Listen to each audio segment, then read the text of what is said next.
నమస్తే, welcome to our channel. నేను సౌజన్య. Senior NTR గారి 28వ వర్ధంతి సందర్భంగా అక్కడ ఎన్టీఆర్ ఘాట్లో అందరూ అంటే కుటుంబ సభ్యులు ఎవరైతే ఉన్నారో వాళ్ళందరూ వెళ్ళి నివాళులు అర్పించడం జరుగుతుంది. సో అక్కడ ఒక ఫ్లెక్సీ అనేది బాలయ్య బాబు తీపిచ్చేశారు అనేటువంటి టాక్ వినిపిస్తోంది. అంతేకాకుండా ఈరోజు వర్ధంతి సందర్భంగా వైఎస్ఆర్సీపీ వాళ్ళు రక్తదాన శిబిరాలని అలాగే హెల్త్ క్యాంప్స్ని కూడా కండక్ట్ చేశారు. ఇంకోవైపు వైసీపీ వాళ్ళందరూ కలిసి అంబేద్కర్ విగ్రహావిష్కరణ సందర్భంగా ఇలా రక్తదాన శిబిరాలని హెల్త్ క్యాంప్స్ని కావాలని పెట్టారనేటువంటి వార్తలు వినిపిస్తున్నాయి. ఈ అంశాలకు సంబంధించి మనతో మాట్లాడడానికి ఈరోజు మనతో పాటు ఉన్నారు టీడీపీ స్పోక్స్ పర్సన్ సూర్యదేవర లత గారు ఉన్నారు. వారితో మాట్లాడదాం. నమస్తే అండి. నమస్తే. అంటే ఫస్ట్ ఆఫ్ ఆల్ ఇక్కడ హైదరాబాద్లో ఎన్టీఆర్ ఘాట్లో నందమూరి కుటుంబ సభ్యులందరూ అభిమానులందరూ కూడా ఎన్టీఆర్ ఘాట్ని సందర్శించి నివాళులు అర్పిస్తారు. అక్కడ బాలయ్య బాబు వచ్చిన తర్వాత ఒక ఫ్లెక్సీని తీపిచ్చేశారు, చాలా సీరియస్ యాక్షన్ తీసుకున్నారు, ఇమీడియట్గా తీసుకున్నారు అనేటువంటి టాక్ వినిపిస్తోంది. అసలు ఈ అంశానికి సంబంధించి అసలు ఏం జరిగిందంటారు? అక్కడ ఈరోజు పొద్దున అది జరగటం కూడా బాధాకరమైన విషయమే. కాకపోతేనండి అక్కడ వాళ్ళు నందిపాటి మురళి అనే ఒక ఫ్లెక్సీ అతను వేసుకున్న విధానం అండి, ఎన్టీఆర్ పేరు లెటర్స్ కూడా చిన్నవి. ఎవరి కోసమైతే నువ్వు వర్ధంతికి నువ్వు సంతాపం తెలియజేయాలనుకున్న వ్యక్తికి అతని లెటర్స్ చిన్నవి, నీ పేరు పెద్దది, నందిపాటి మురళి అనేది రెడ్, దీంతో కూడా హైలైట్ చేసి చాలా పెద్ద అక్షరాలు వేసుకొని ఎంట్రన్స్లో వేసుకున్నారు. అలా అనుకుంటే ప్రతి వాళ్ళు అడ్వర్టైజ్మెంట్ లాగానే అది అప్పుడు మేము ఇప్పుడు పార్టీ నాయకులు వెళ్తారు, కార్యకర్తలు వెళ్తారు, ఫ్యామిలీ మెంబర్స్ వస్తారు, అభిమానులు వస్తారు, చాలా రకాల వాళ్ళు వచ్చి ఆయన మీద అభిమానముగానే ఆ రోజు ఆయన స్మరించుకోవటానికో అక్కడికి వెళ్తాం. సో నీ పేరు నీ ఇది చూడటానికి కాదు కదా. సో నువ్వు అక్కడ ఆ పర్పస్కి అదే నువ్వు వాడుకునే విధానం. సో యాక్చువల్లీ ఆయనతో పాటు ఇంకో ఇద్దరు పేర్లు కూడా ఉన్నాయి, కుమార్ యాదవ్ అండ్ నరసింహారావు. వాళ్ళ పేర్లు పింక్ కలర్లో నార్మల్గానే ఉన్నాయి. అక్కడ ఆశ్చర్యమైన విషయం ఏంటంటే అండి, ఎన్టీఆర్ లెటర్స్ చిన్నవి, ఎన్టీఆర్ అక్షరాలు చిన్నవి, ఇతన లెటర్స్ పెద్దవి. అసలు ఏంటి నీ ఉద్దేశం ఏంటి? అసలు ఏమైనా నువ్వు అక్కడ ఏమైనా ఇది తీసుకొని రెంట్ కట్టుకొని బోర్డు ఏమైనా పెట్టావా? తెలంగాణ గవర్నమెంట్ దగ్గర పర్మిషన్ తీసుకున్నావా? లేదంటే ఎన్టీఆర్ ఏమైనా నీకు ఇచ్చేసారా? నీ సొంత ఇది ఫ్లెక్సీలు వేసుకొని అది ఏమైనా యాడ్ బోర్డు అనుకున్నాడా? కాదు కదా. ఇప్పుడు అందరికీ అభిమానం ఉంటుందండి. కాకపోతే మేము ఇప్పుడు మాలాంటి వాళ్ళం వెళ్తాం, ఎవరు ఇతను ఇట్లా చేశాడు అనుకుంటా. కాకపోతే అతను బాలకృష్ణ గారు రియాక్ట్ అయ్యారు. ఆయన కూడా రియాక్ట్ అవ్వకపోతే అండి ఎవరు అడిగే వాళ్ళు కాదు కదా.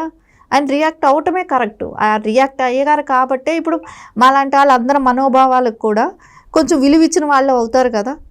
అది రాంగ్ పర్సన్స్, ఆ రాంగ్ మెసేజ్ వెళ్తుందండి. అట్లాంటి బోర్డ్స్ పెట్టి నీ పబ్లిసిటీకి యూజ్ చేసుకునే విధానాలు వేరే ఉంటాయి. నువ్వు ఆయన గురించి నువ్వు స్మరించుకోవాలనుకున్న ఆయనకి ఆయన ఫోటో ఉండాలి, ఆయన పేరు కనపడాలి. నీ లెటర్స్ నీ పేరు వేసుకో, చిన్నది వేసుకో, ఓ పక్కకు వేసుకుంటారా? ఆయనదేమో ఒక పక్కకు వేసి చిన్న లెటర్స్ వేసి నీ పేరు పెద్దదిగా వేసుకొని ఏమని, ఎందుకోసం? అది ఎవరు ఒప్పుకోరండి, సహించే విషయం కూడా కాదు అది. అంటే ఆ ఫ్లెక్సీ తీయించిన తర్వాత కూడా అభిమాని చాలా గోల చేశారు అక్కడ ఎన్టీఆర్ ఘాట్ దగ్గర అని కూడా అంటున్నారు.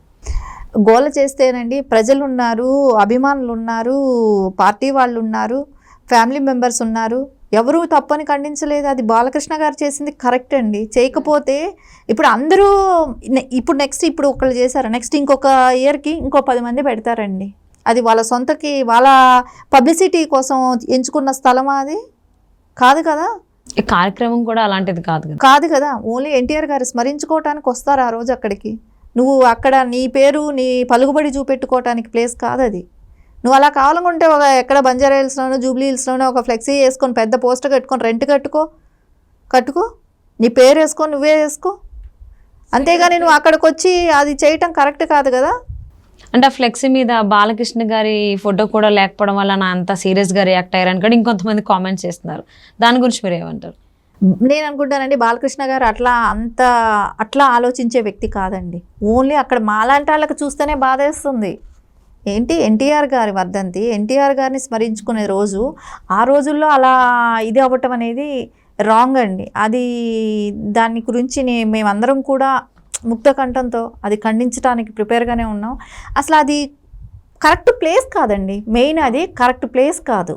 అవును. సో అంతేకాకుండా ఆంధ్రప్రదేశ్లో జనవరి 19వ తారీఖున అంబేద్కర్ విగ్రహావిష్కరణ చేయబోతున్నారు గవర్నమెంట్ వాళ్ళందరూ కలిసి. సో దానికోసమని ముందు రోజు 18వ తారీఖున విగ్రహావిష్కరణ చేస్తున్నాం కాబట్టి అంబేద్కర్ గారిది, దాని సందర్భంగా రక్తదాన శిబిరాలు, లేకపోతే పెద్ద పెద్ద అంటే వయసు పైబడిన వాళ్ళకి, అంటే సీనియర్ సిటిజన్స్కి హెల్త్ క్యాంప్స్ కూడా కండక్ట్ చేస్తున్నారని వార్తలు వస్తున్నాయి. అంటే ఎన్టీఆర్ గారి వర్ధంతి రోజునే ఇలాగా రక్తదాన శిబిరాలు, లేకపోతే ఈ హెల్త్ క్యాంప్స్ పెట్టాల్సినంత అవసరం ఉందంటారు వైసీపీ వాళ్ళు? ఏదైతే విగ్రహావిష్కరణ జరుగుతుందో ఆ రోజే పెట్టుకోవచ్చు కదా, దీని గురించి మీ స్పందన ఏంటి? హాస్యాస్పదం అండి. అసలు ఏదో ఆకాశాన్ని చూసి నేను ఉమ్మితే నాకు బాగుంటుంది, ఏదో ఆకాశం చాలా బ్రైట్గా ఉంది అని చేశాడు అనుకోండి, అతని ముఖం మీద పడుతుంది, సూర్యుని చూసి ఉమ్మేసుకున్నట్లు. అదేలాగా ఎన్టీఆర్ స్థాయి ఏంటి, నువ్వు చేసేది ఏంటి? ఓకే, అంబేద్కర్ గారి విగ్రహం పెట్టడం మంచిదే, ఆయనకు వర్ధంతి జరుపుతున్నాం, జయంతిలు జరుపుకుంటున్నాం, ఆ రోజులో ఆయనకి మనం అందరం గుర్తు చేసుకుంటున్నాం, స్మరించుకుంటున్నాం, నివాళులు అర్పిస్తున్నాం, ప్రతి చోట జరుగుతాయి, అందరూ కూడా పార్టిసిపేట్ చేస్తున్నాం. ఒక దళిత నాయకుడిగా ఆయన్ని మనం అందరం చెప్పుకుంటున్నాం. ఈరోజు రాజ్యాంగం కూడా ఆయన రాజ్యాంగం ఫాలో అవుతున్నాం కాబట్టి ప్రతిసారి మనం ఆయన గుర్తు చేసుకుంటున్నాం. సో దానికని మీరు రేపటికి పెట్టుకున్న ప్రోగ్రాం, సో ఇది 18th, ఎన్టీఆర్ గారి వర్ధంతి 18th, 19th పెట్టుకున్న ప్రోగ్రామ్. సో 19th పెట్టుకునేది నువ్వు బిఫోర్ డేనే నువ్వు సెలబ్రేషన్ స్టార్ట్ చేసావు అని అంటే దానికోసం రక్తదానము నువ్వు డైవర్ట్ చేయాలని చూస్తున్నావు. ఎన్టీఆర్ గారిని డైవర్ట్ చేసి నీ పార్టీకి పబ్లిసిటీ కోసం చూస్తున్నావు. నీ పార్టీ ఎంత అసలు? ఎన్టీఆర్ గారితో పోల్చుకుంటే నందమూరి తారక రామారావు గారితో ఆయన ఒక చరిత్ర, ఒక హిస్టరీ. ఆయనతో నువ్వు నీ పార్టీని ఇది చేసుకోవాలనుకుంటే ఓన్ చేసుకొని మనం పబ్లిసిటీ మనం కొంచెం డైవర్ట్ చేద్దాం. ఎన్టీఆర్ గారికి నువ్వు ఈరోజు ఇచ్చే పబ్లిసిటీ ఏమీ లేదు, కొత్తగా నువ్వు ఇస్తే వచ్చేది ఏం కాదు. ఆయన తెలుగువాడు, పార్టీలకు అతీతంగా తెలుగు వాళ్ళు ఎవరుంటే వాళ్ళు ఎన్టీఆర్ని ఖచ్చితంగా ఈరోజు స్మరించుకుంటారు. ఆయన ఉంటే ఇలా ఉండేది, ఆయన ఉన్న రోజులు ఇలా ఉన్నాయి, ఆయన మూలాన ఎంతమంది బాగుపడ్డాం, ఆయన మూలాన ఇలాంటివి మహిళలకి చదువుకోవటానికే కానివ్వండి, మహిళా యూనివర్సిటీలే కానివ్వండి, వృద్ధులకి పెన్షన్ ఆ రోజుల్లో 30 రూపాయలు స్టార్ట్ చేసింది, పెన్షన్ అంటూ స్టార్ట్ చేసింది ఎన్టీఆర్ గారి టైంలో. 30 రూపీస్తో స్టార్ట్ చేశారు ఆ రోజుల్లో. ఈరోజు ఇంతంత వస్తున్నాయి. పక్కా గృహాలు కానివ్వండి, ఆయన ఒకటి ఆలోచించాడు, తిండి, గూడు, గుడ్డ, ఈ 3 ప్రజలకు అందాలనేది ఆయన ఆలోచన. అలాంటిది ఆయన బతుకున్నప్పుడు టైంలో మనం అందరం, మేము ఆ జనరేషన్లో లేకపోయి ఉండొచ్చు, కానీ ఈరోజు మేము వింటూ కూడా ఉంటే ఆ రోజుల్లో ఇంత ఆలోచించారా? తెలంగాణకి స్వతంత్రం ఎవరు తీసుకొచ్చారు? పటేల్ పట్వారీ వ్యవస్థ అనేది రద్దు చేయబడింది. సో మొత్తం ఇండియా మొత్తం స్వతంత్రం వచ్చినా తెలంగాణలో లేదు, ఎందుకంటే బానిసత్వ బతుకులు ఉండేవి ఇక్కడ. పటేల్ పట్వారీ వ్యవస్థని రద్దు చేశారు. ఆయన చేసిన తర్వాతే ఇక్కడ స్వతంత్రం అనేది వచ్చింది. ఒక బీసీలకు కానివ్వండి, మైనారిటీలకు కానివ్వండి, ఎస్సీలు, ఎస్టీలకు అందరికీ సమానంగా ఆయన హక్కులు కల్పించినారు. ఆ రోజుల్లో యువతని ప్రోత్సహించారు. యువతని ప్రోత్సహించి జగన్మోహన్ రెడ్డి గారి హయాంలోనే సీనియర్ ఎన్టీఆర్ గారి పేరు మీద ఉన్నటువంటి యూనివర్సిటీ నేమ్ కూడా చేంజ్ చేయడం జరిగింది. అది సీనియర్ ఎన్టీఆర్ గారిని అవమానించినట్టే అందరూ భావించాం కూడా. సో అదే అంటే వర్ధంతి రోజున ఆయన ఇలాంటి కార్యక్రమాలు పెట్టడం అనేది నిజంగానే మీరు అన్నట్టు హాస్యాస్పదమే. అది ఆయన విజ్ఞతకే వదిలేస్తే ఆయనే ఆలోచించుకుంటారు. And thank you so much for spending your valuable time with us, Latha garu. Thank you.